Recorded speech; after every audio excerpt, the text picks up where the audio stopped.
Oh, we back? All right, let's get it.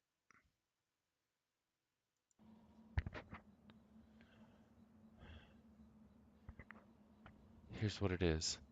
I drive deliveries for a shop called Lizette's Antiques, and I'm out here trying to finish this job.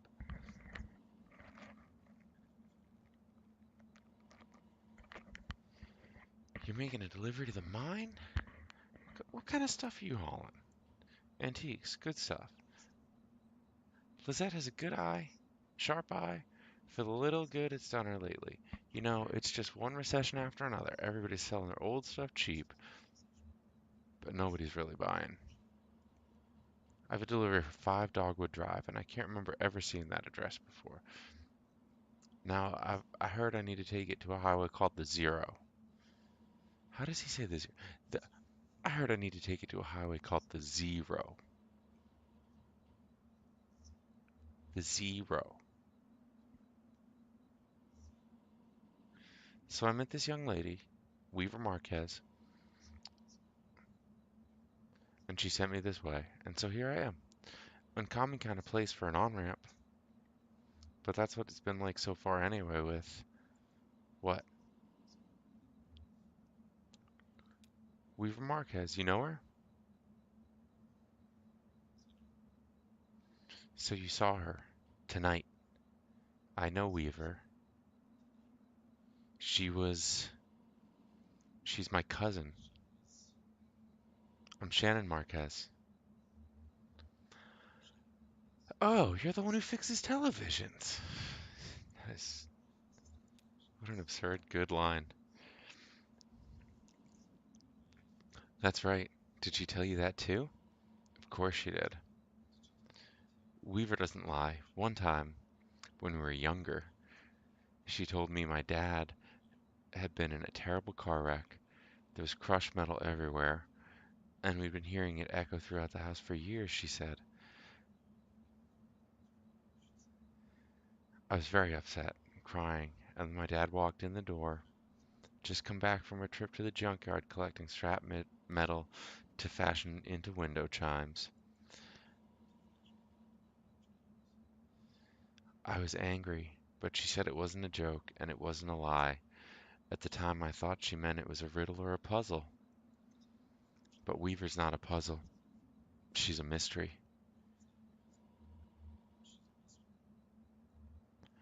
So what are you doing down here, Shannon?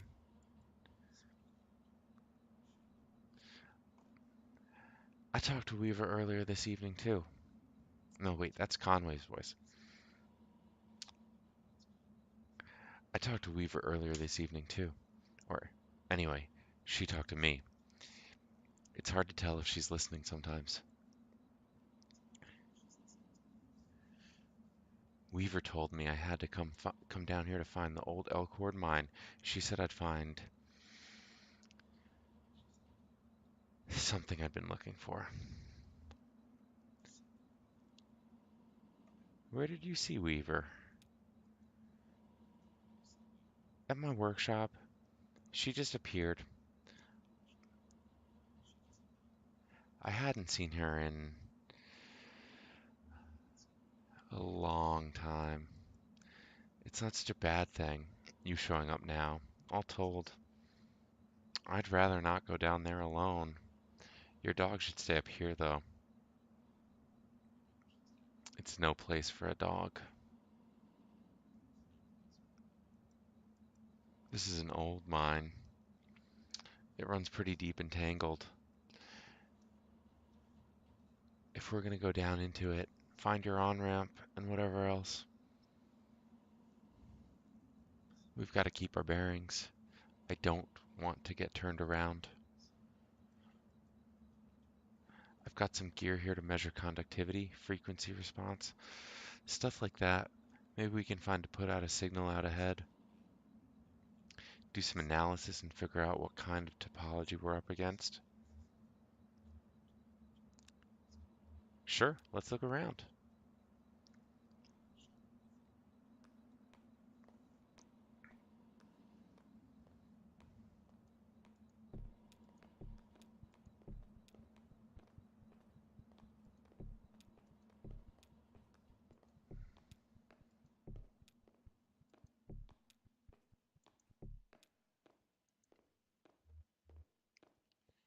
do wish there was a good mine theme right now. Hopefully we'll get one soon.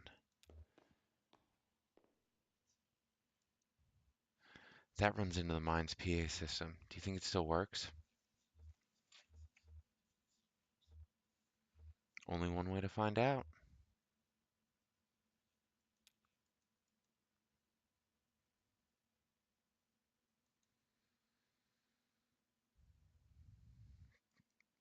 I can't do dot dot dots into a PA.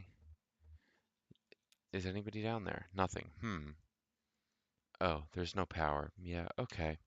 Even when this old mine was up and running, it was tricky to keep stuff powered. You know, the miners used to have to pay just to run the fans and the lights. Yeah, they got paid in these shitty plastic tokens, coal script, you know. And if you want to run the fans for a bit to clear the air up, well, you have to put a token in.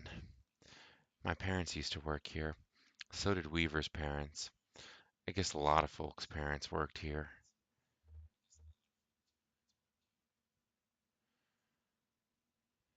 Can we power it up? I bet we just have to free up some power for the PA system. Everything is rationed. Here, set up that lamp of yours, and I'll go unplug those ceiling lights. I'm literally messing with a quarter right now, so we're gonna go with Conway fidgets with the change in his pocket.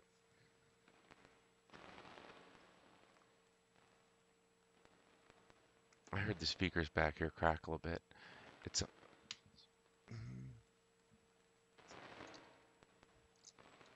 it's on now, right? Try saying something to the mouthpiece. Well, okay, I hear you. We need to measure the echo delay time and figure out how deep the tunnels run. Just make some noises into the mouthpiece. This is ASMR. Conway. Uh, yeah, this is ASMR.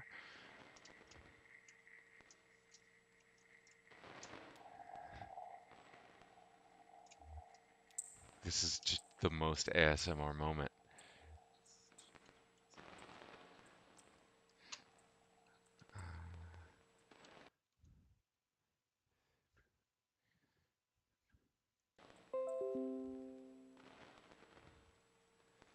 Damn, that's a long delay. These tunnels run deep.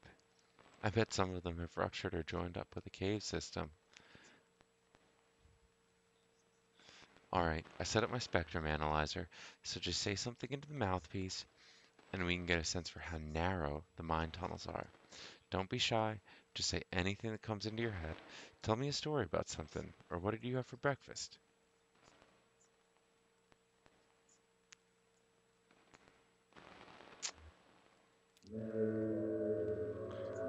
My boss got a real big job out in Louisville. It seemed like a big project, but doable. But then a thunderstorm hit and it was too late anyhow.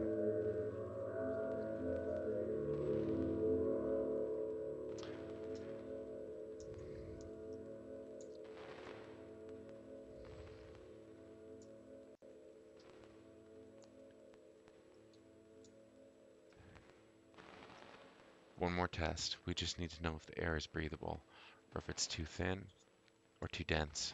Just sit real close to the mouthpiece and breathe. I'll measure the resonance of your breath with the air in the tunnels. Just try to relax and breathe naturally. Conway's thinking about the road. Conway, yeah.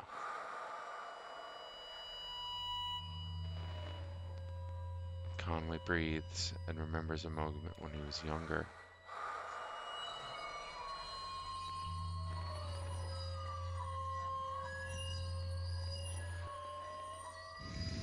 Is Conway a hot meal guy or a cold drink guy? They're in Kentucky. Get a good Western omelet.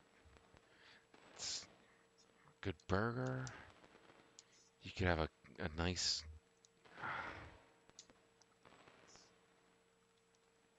I think Conway's a cold drink guy. Get a nice beer, a good beer, or a good iced coffee, iced tea, just a water.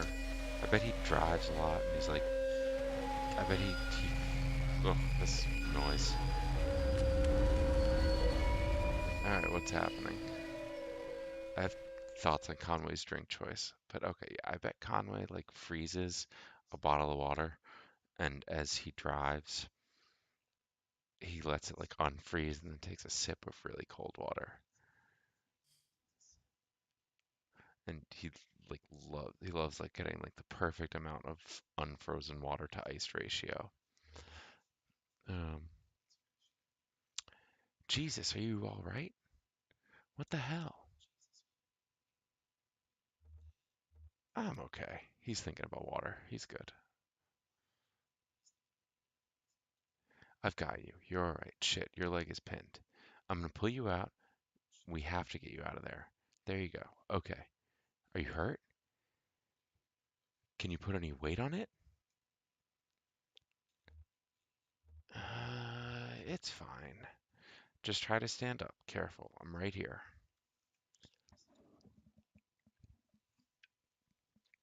Damn. Don't worry. I've got you. That leg is in bad shape. Here, let's get you onto the tram. There you go. Now, let's see if this thing has power. Well, okay. There's some luck, right? We should be able to ride this tram out of one of the auxiliary exits. If there are any? I think there are.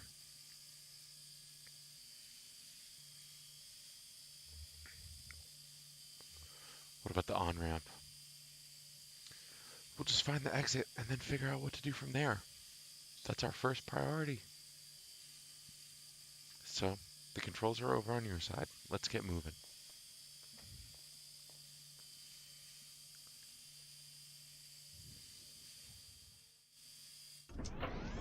Oh, we're moving.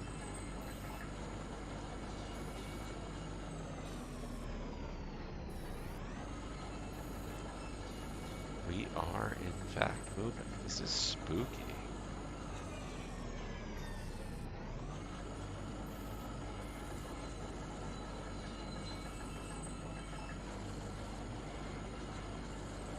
Just see one thing. Change video settings. No, I was gonna mess with the brightness. It's very dark on the stream, but that could be my laptop. Oh, yeah, that's just my laptop. Yeah, it's fine. Um,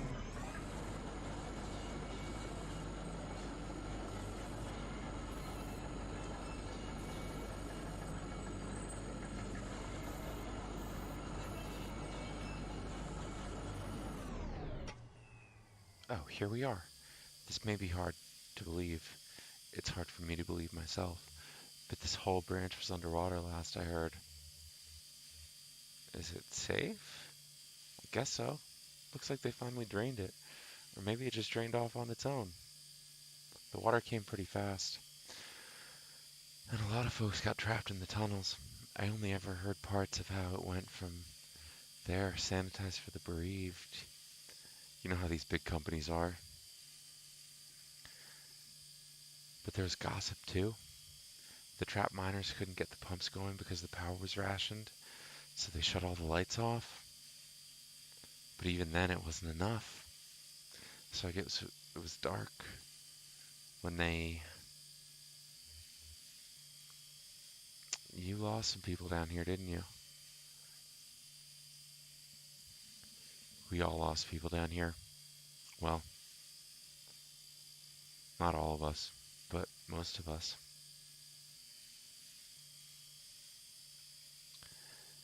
Doesn't matter now. Look, this whole turntable is still wired up. The controls are dead, but I can use my signal generator to switch tracks if the water hasn't damaged it too much. Or we can just keep heading down this tunnel. All this junk hanging up around the turntable is from the company store. Just junk, you know? The miners would buy it and use it to decorate the place, or as landmarks, I guess. Hard to know which way is which down here. It's also dim and gray.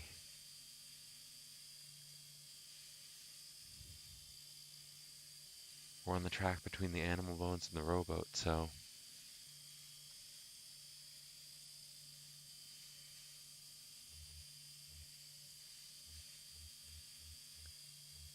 Wait, we're on the animal... Oh. Wait. The bat feeder and the scarecrow? I don't fully understand. The pendulum in the casket sounds like an Edward Allan Poe situation.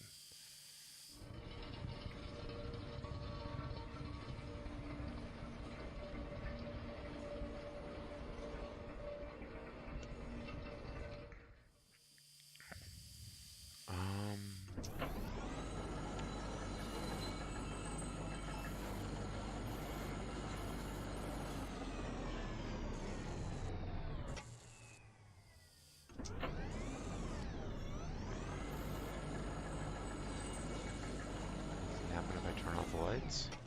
Nope. Wait, what?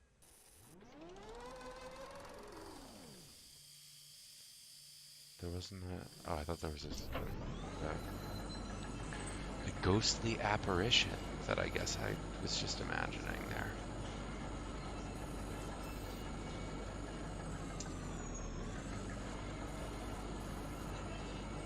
Down here in the in the mines. Just, you know, regular Sunday night.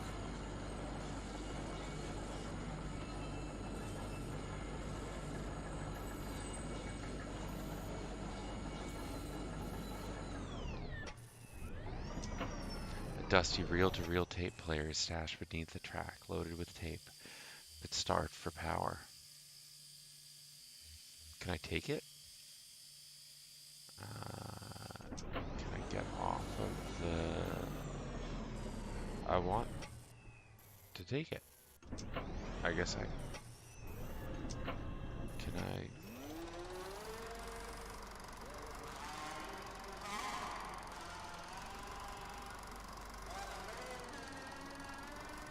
This is spooky, a little bit.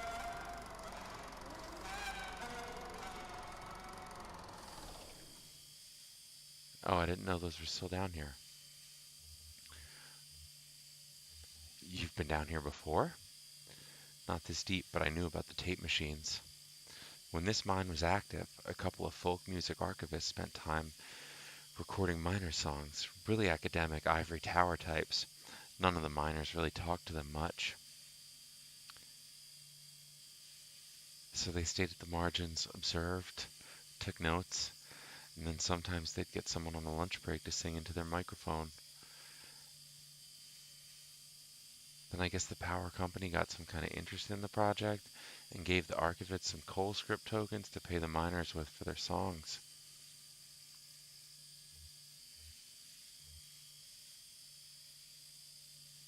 That's too personal. Did your parents sing? I'm not.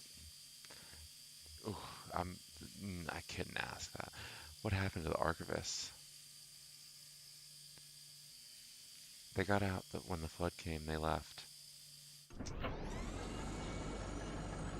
I'm trying to stop the car to say what? Trying to stop the car to say a thing. What Shannon isn't saying there speaks volumes. And I also just want to make sure if the tape player is done playing. Yeah, I think so. Time to go back to the hub area.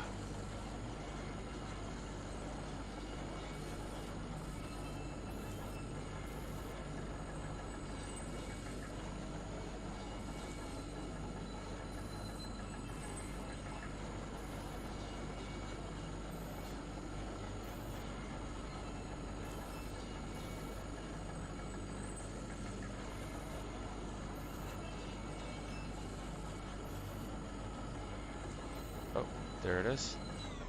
Turntable. She does the rolls electricity, succeeds. We've been to the wait. Hold on. So, wait. I did the pendulum and something else. Oh, I guess I have to do both of these other ones. Okay, the bat feeder and the scarecrow. That's a totally normal collection of words.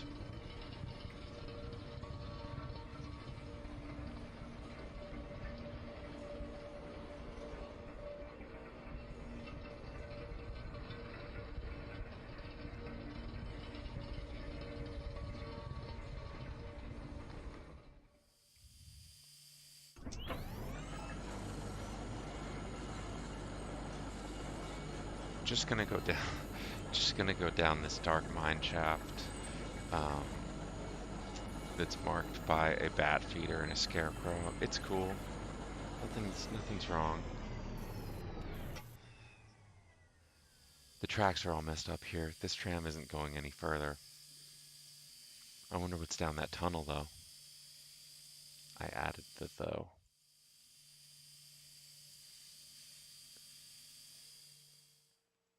Nothing. Okay. Yep, I guess the scarecrow and the bat feeder. I think the bats probably broke the tracks, and that's how it went. A little bit further to get that thing. Wait, isn't this the? Oh no, that's the turntable. Okay.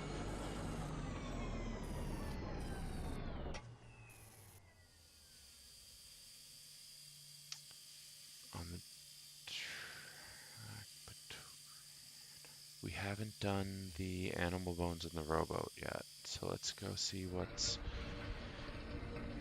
Again, a totally cool, natural way to decide directions. Animal bones and rowboat.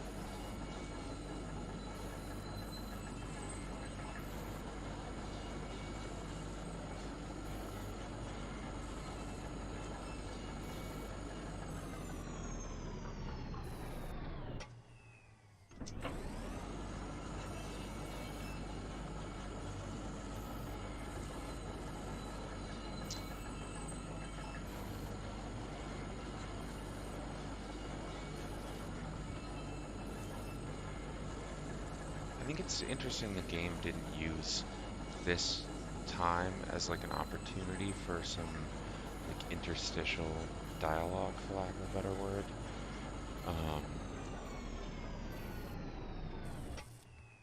Just because I could so see like, hey, we're on a mine cart together doing some creepy stuff. Like let's have a chat. But let's go actually.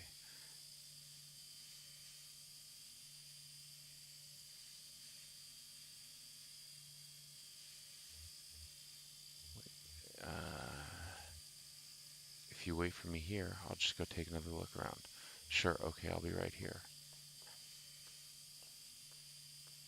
So, what's Shannon gonna go do? Because I want to know what's down there too. Who would pick Conway in that situation? It's like you're just gonna sit around on the, like, miner bus? Helmets?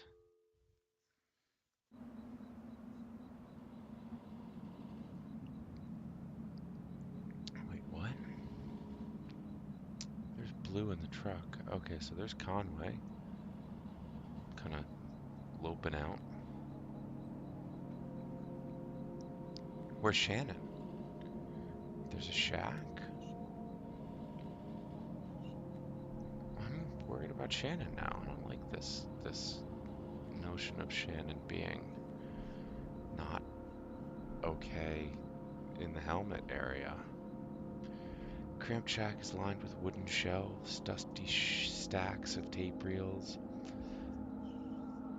and notebooks crowd the room, but a bit of moonlight filters through a window near the ceiling. On a small desk in the middle of the room lay 3 notebooks. The red one is labeled J. Marquez, the green is labeled R. Marquez, and the blue one is unlabeled. I'm most interested in the blue notebook. Oh, there's Shannon. Okay. Notebook is full of Greek letters and cryptic mathematical formulas. Back of the book is an esoteric German shorthand, is a love poem written in anagrams. We're going to open the red notebook, and I definitely saw Shannon run into that shack, so disorganized notes.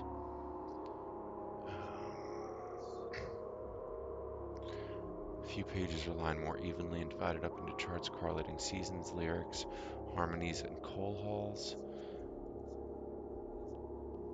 The green notebook is each page is a delicately rendered charcoal drawing. Most are portraits of rugged faces. Near the middle of the book, there are a few drawings of a young girl in a miner's helmet. She plays along the minecart tracks, collecting pieces of...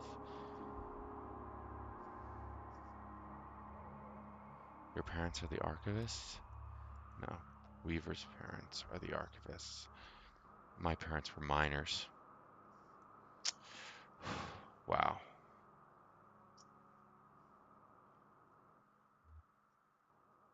I can walk on it, but it's slow. Well, I'll try not to get too far ahead of you. You don't mind hitching a ride, do you? I kind of got a lift out of here and wasn't sure if when I'd be heading back. Oh, you don't mind my hitching a ride? I was like, I've got a truck. We don't need to hitch a ride. Okay. When I be, she can drive.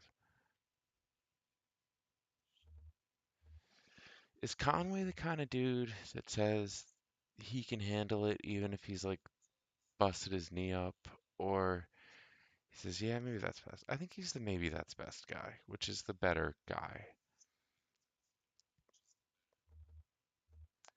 I've been driving since I was 9. Yeah, good call. I still need to find the 0. I guess I should look for another route a dog would drive. No, he still needs to find the 0.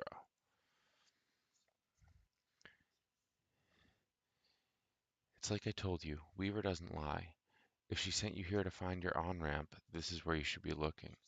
Or maybe you just weren't listening closely enough, and that's not exactly what she said. I saw Weaver at my workshop. That's up north by Lake Nolan, right at Wax and Peonia, in the back of a bait shop. Pretty glamorous, right? These are the times we live in. She's either up there or back at the farmhouse. Whichever you want to head to first, just let me know. What is the hold hand symbol?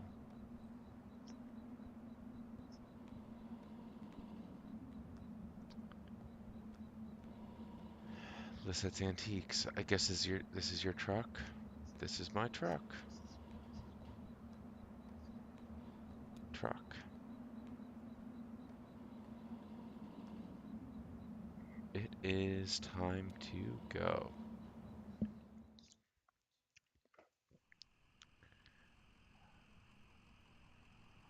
I'm gonna run and get some water really quickly. I will be back in about a minute.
So,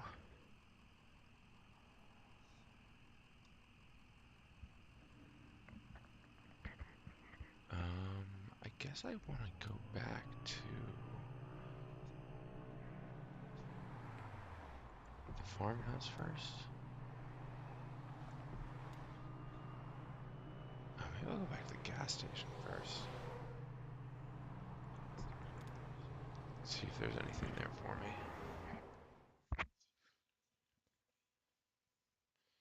Oh, apparently there is. Back at Equus Oils. Oh, a new friend.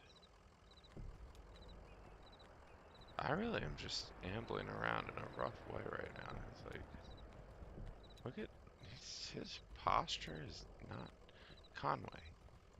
Go on Kickstarter and look at one of any of the thousands of posture adjustment Kickstarters, because this posture is not gonna do you well in the future. It hurts to look at you. I just want to see the posture of a confident truck driver whose back doesn't hurt them. And let's see who the stranger is.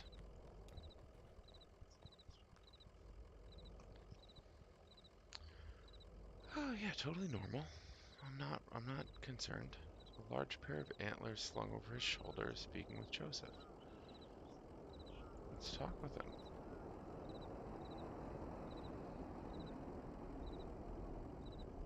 And that's only a few miles out of Ogdenville anyway. I don't think you do much better for accessibility. And they got that new gas station if folks get lost. But maybe they should feel lost, Joseph. Just as lost then as we are always already lost. Just like poor itinerant Silas wandering the road, looking for a home. Well, that's a way to look at it, I guess.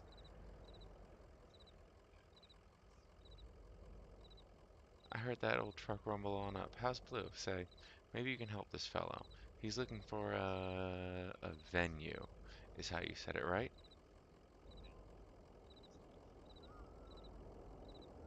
Sure, I have an old friend who runs a bar, and they've got a real big stage.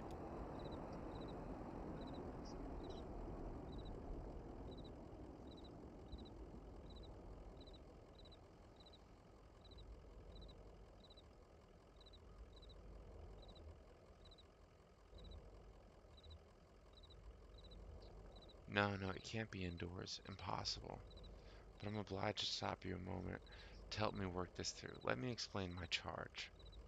I've dedicated my last 12 years to the design and orchestration of my life's great work, a grand, broadly experimental theatrical adaptation of The Death of the Hired Man by Robert Frost.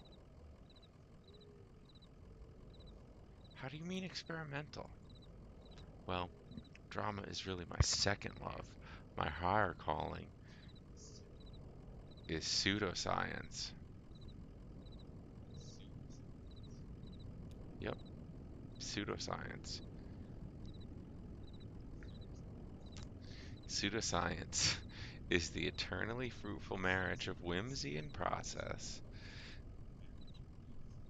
that has yielded such poetic specimens as astrology, phrenology, canals on Mars, and homeopathic medicine.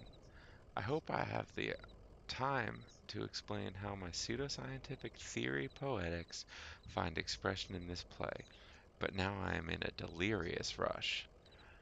The event is to be performed tomorrow morning, just before dawn, but in the spirit of tragedy, our venue fell through at the last moment. I've been out all day driving the highways looking for a replacement,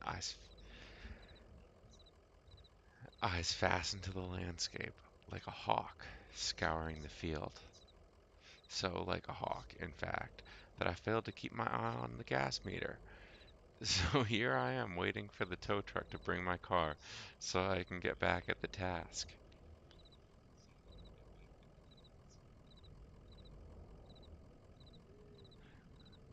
I'm I mean, I'm driving anyway, so yeah, I'll take a look. Outdoors, intimate, tragic. Okay, you're a little, that's a lot, but we'll do our best.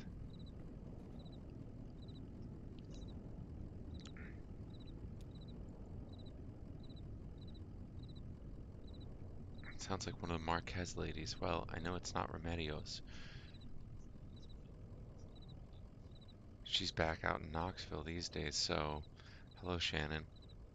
How's the economy treating you?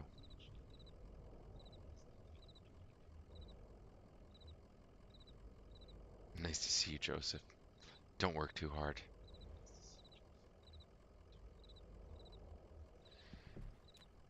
This game is good.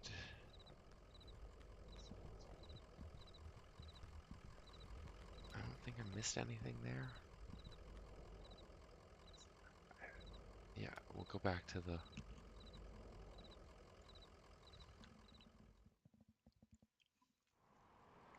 We gotta go back to Shannon's, or the Marquez house.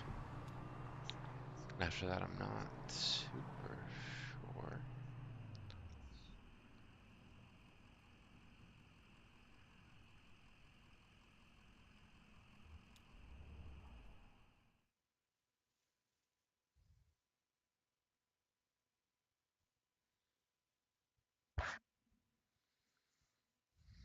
Marquez farmhouse. That's blue to him. Let's just check on blue. He's he's blue as blue. Blue is great.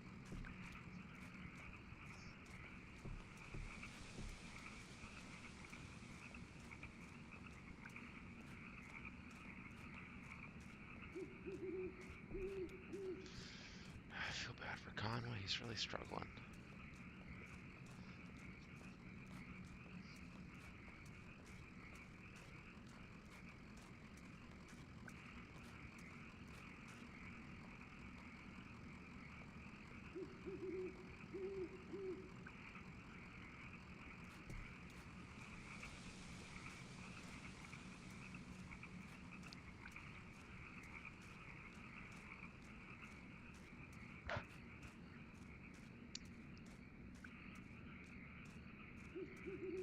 Should I just explore the? I feel like this. I feel like I should just do a little exploring before we get on with going to Shannon's childhood home. That seems like a plot thing, and I want to just explore some of these roads first and see if anything happens. Seems like this is gonna be a thing. We gotta help Carrington. We gotta help Carrington find his venue.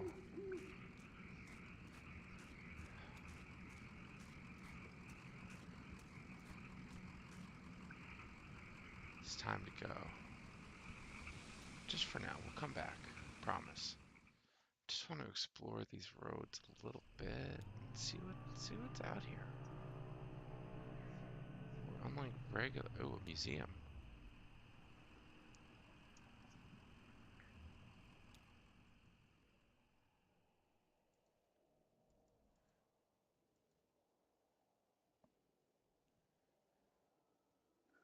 We're trespassing in a museum. There's a book. Large glass doors barring the path ahead. We're gonna look at this book. A three-word phrase written in pencil on the first page is smudged and indecipherable.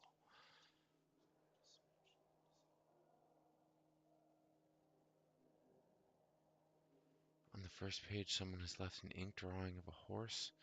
Several dozen blank pages later, at the end of the book, is an elaborate ink drawing of a one-legged man working an antique adding machine surrounded by whiskey bottles.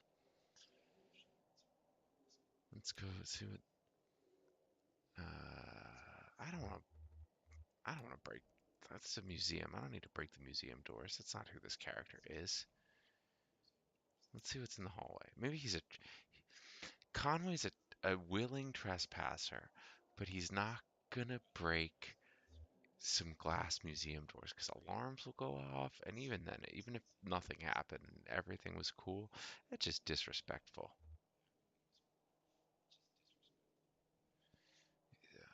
Plexiglass boxes, dead ends. Okay. Yeah, let's see what's in here. Bird wings. Okay, yeah, that's fine. We're in a museum after all. Some weird some stuff going on. Darkened display case.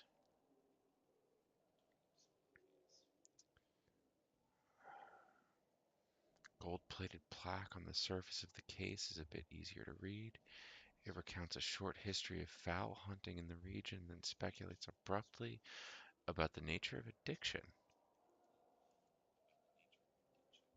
All right, I think we've seen. I think we've had our situation in this museum. Drive away. Let's see what else we find on these roads.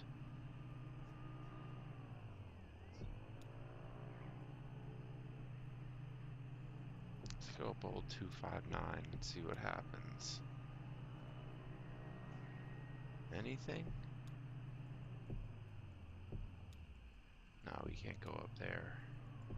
Can we go down there? No, not really. Ooh, bait shop. Yep, I love fishing. Live bait, minnows and small chips and beer. A green flower hangs loosely for a bit of masking tape at eye level. To the shop's right, a dirt parking lot sprawls unevenly into the grass and then eventually trees. Oh, Shannon's workshop's out here? Alright. The walls are lined with cheap metal shelves, loaded precariously vacuum tubes, awkwardly shaped metal casings, and coffee cans full of electronic components. Shannon leads Conway to the back of the room, where a few TV sets in various states of disassembly are set up on a rough wooden table. She flips the switch on the power strip they're all plugged into, and the TV sets tremble to life. Conway asks Shannon where she saw Weaver. Shannon points to a small security monitor on the table. The image on the screen is just black, but it seems to be fading slowly, almost imperceptibly between different shades of black. Shannon tweaks a few knobs. The screen is a cavernous black. It hums and swells at the pace of the tide. Conway loses track of the workshop's walls. They could be inches away or miles. He's adrift on black water, traveling swiftly toward a rocky shore. There should be a lighthouse or a buoy on these rocks. It's too dangerous. Shannon switches off the power strip. Weaver is not here.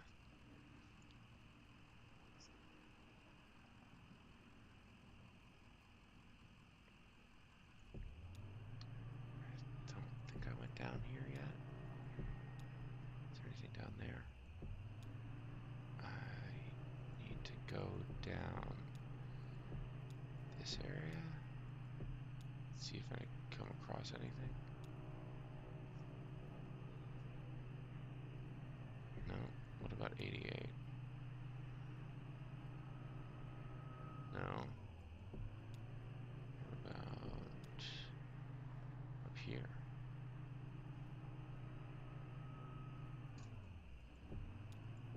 No. We'll go loop back around and down. Let's see what's on the other side.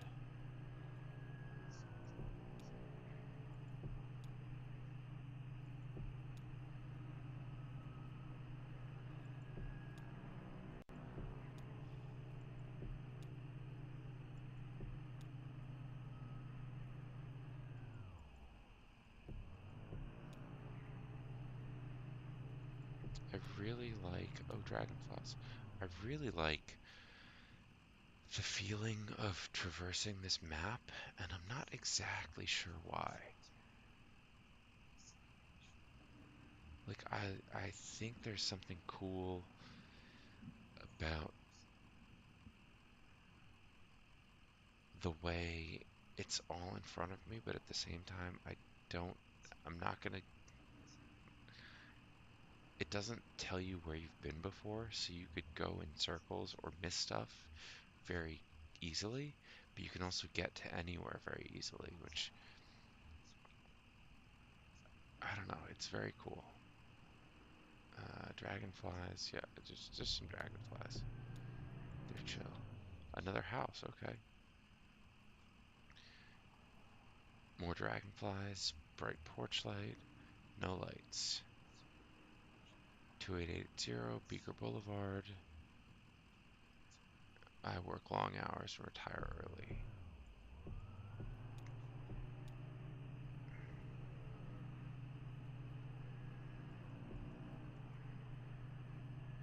What's over here? Anything? No.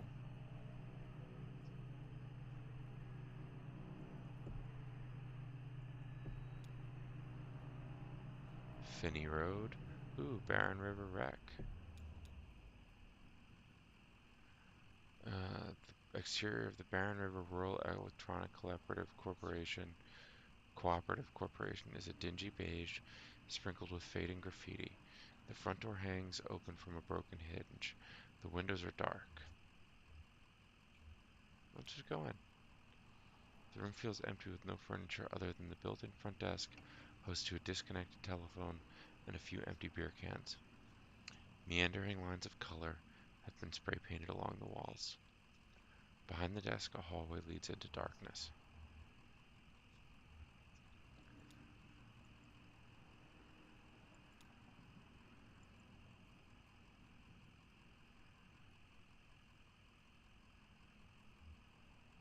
Okay, so that phone's dead. He's just hearing his own circulation. Let's see what's in the hallway.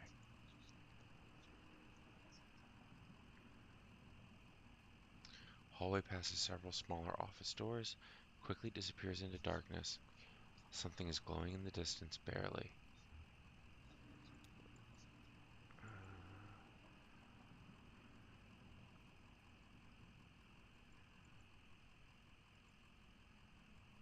Just a bunch of files and BS. Walk to the dark end of the hall. The door at the far end of the hallway is tightly closed, but a warm glow bleeds in from its edges. The handle is loose. The door swings open easily. The hallway fills with warmth, light, and the smells of smoke and coffee. About a dozen men and women sit around a campfire in the middle of a large room. Cubicle walls have been cut into pieces, some leaning up against walls, and some arranged into stacks of firewood.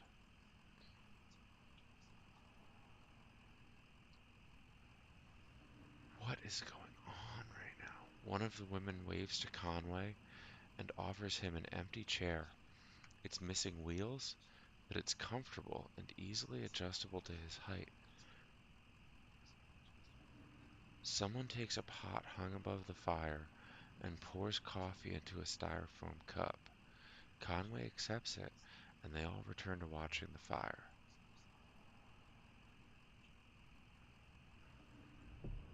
That's it. Cool. Wow, that was something. That was very cool. That like got me in a way that I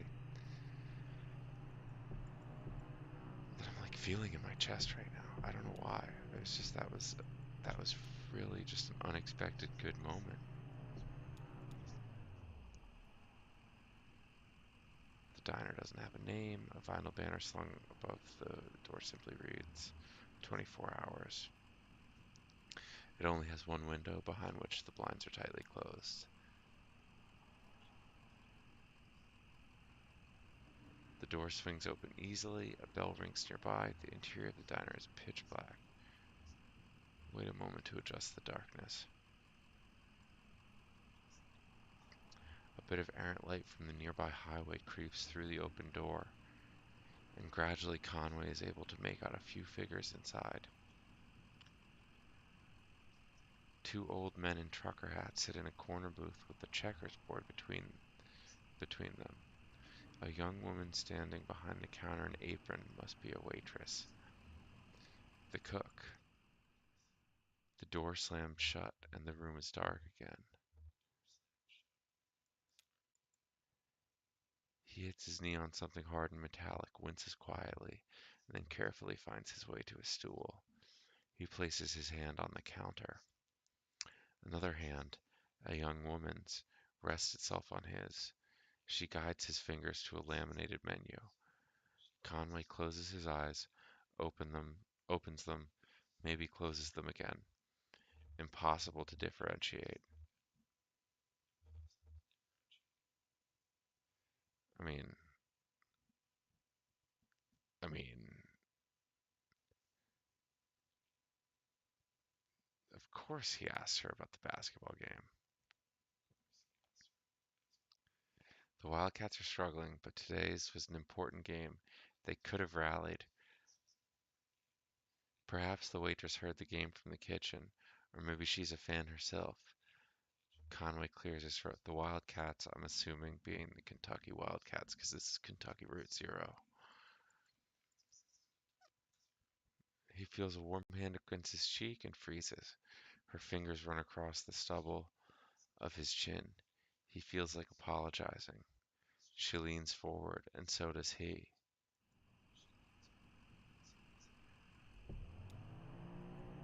What is happening in this game? It's very good and creepy and good and good.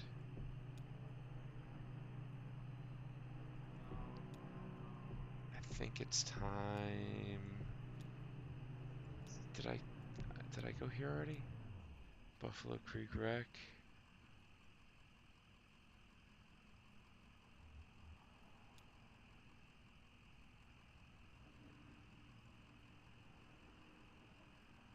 So this is a power office that is so disused that mushrooms are growing on the floor. We're gonna push through the back wall. Push through another wall.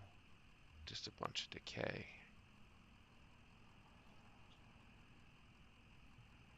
The glow of a bioluminescent fungus casts a faint blush on the walls. Conway has the feeling he's interrupted something. After a moment of silence, the frog chorus resumes. He did interrupt something. Alright. It's time to go back to the Marquez farm.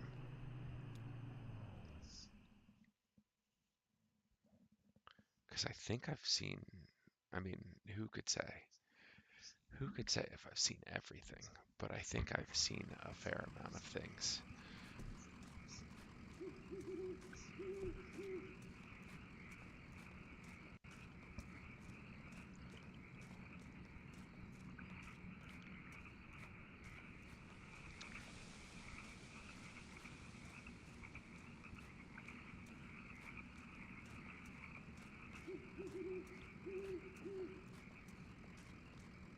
And we're just heading up the old uh, you know, pathway.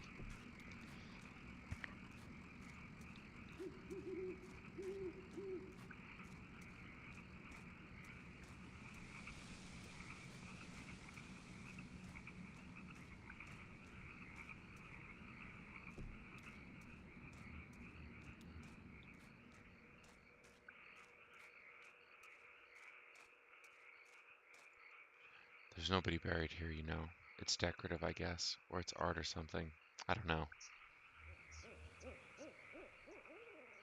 What are the names on the headstones? Novakowski, Padilla. I don't know those names. Maybe the people who lived here before. I know when they bought this property already a house on it and everything. have some other symbolic meaning.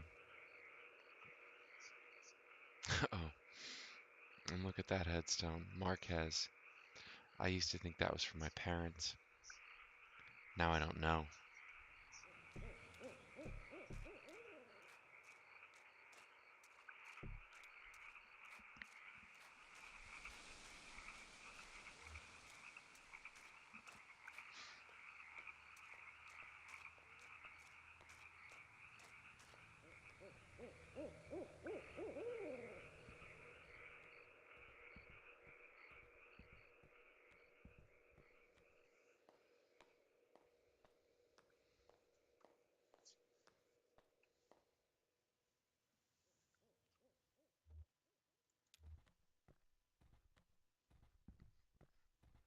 So, this is where she was? Yeah, makes sense. This was where Weaver and her parents lived. They took out a bunch of loans, and had this place built. Do you have any debts? Oh, this is such a good line. I owe some people some apologies. Well, you're lucky that's all you owe. Also true. My parents were like that until the company store found a way to get to them. For my dad, it was tokens to run the fans and air purifiers, and for my mom, it was canaries. Two solutions to the same problem, but they sure sounded different. Weaver had debt too, a lot of it, all tuition. She said she was a mathematician or something? Yeah,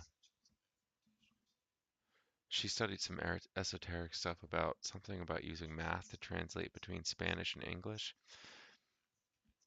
I think eventually Weaver put those math skills to work on all the red numbers in the family checkbook and got a clear sense of just how hopeless their situation was. So she left. I guess she just drove away in the middle of the night. They woke up in the morning and the car was gone. Never came back. Until tonight.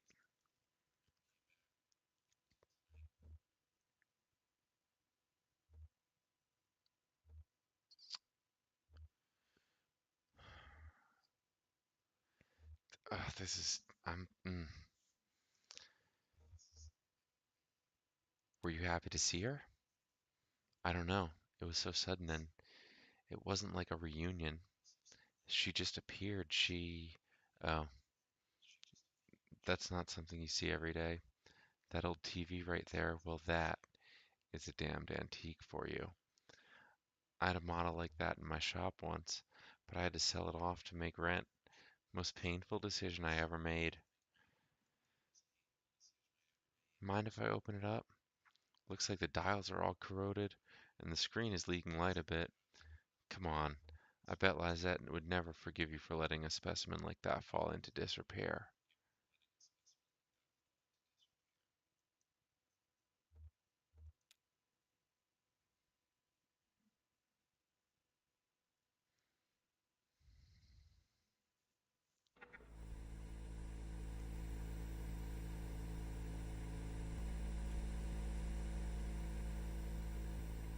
Oh yeah, these tubes are all messed up.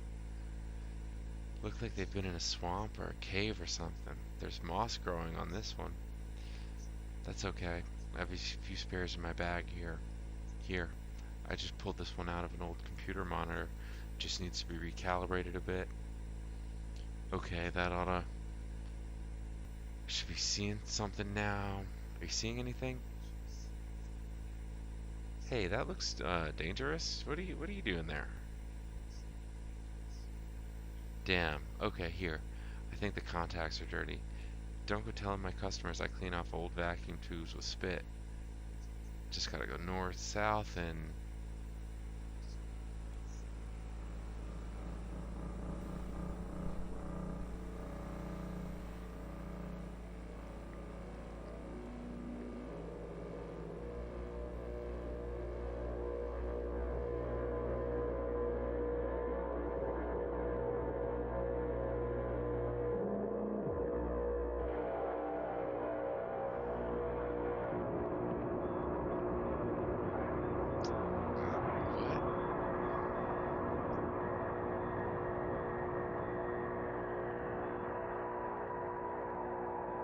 The two horses are just chilling. They're like, we, something's happening, but we're gonna just keep our heads down and munch this grass.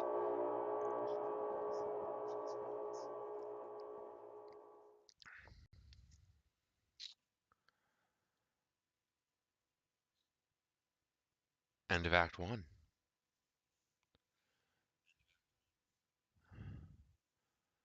All right.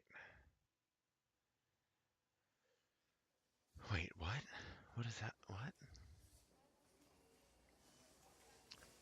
Attention, Lula Chamberlain, regarding your application. Thank you for your application to the Gaston Trust for Imagined Architecture's annual fellowship. We received a record number of applications this year, over 100 in total, and regrettably, we can only award one fellowship position per year. As you know, our review process includes a multi-phase blind committee analysis of portfolio submissions, as well as a careful review by a panel of subject matter experts on each applicant's notability and relevance in the field. We must be extremely selective in our process so as to maintain the standards we have established over our 35 years in operation. Our panel did not select your application. We encourage you to consider reapplying next year. Many young artists and architects reapply for a few successive years before being accepted. Sincerely, Dr. Carl Stone Norden, Architect, Gaston Trust for Imagined Architecture. Below the printed text is a hastily handwritten note. Note: Sorry for the condescending form letter. Love your work. Unfortunately, I just do the mail here. Your obd. Sivt. Robert. Oh, your obedient servant, Robert. Okay. Folds the letter and puts it in her handbag.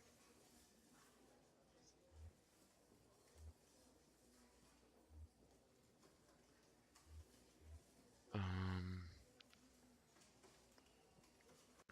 is this Act 2 of Kentucky Route Zero? Because I don't want to do Act 2 tonight.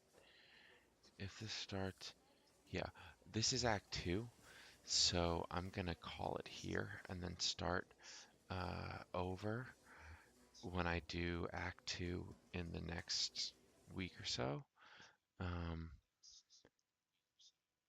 Thank you everyone for hanging out. You can follow me at Mo_swords with a Z on Twitter, and also on Twitch where I stream other stuff like Crosscode. And yeah, thanks for hanging out. I want to play through this whole game on stream so that when Act 5 comes out, we're all caught up and I can just get right into it because that should come out in the next few uh, months, maybe. Anyway, um, uh, thank you, Long Shorts, for hanging out, and have a good night, everybody.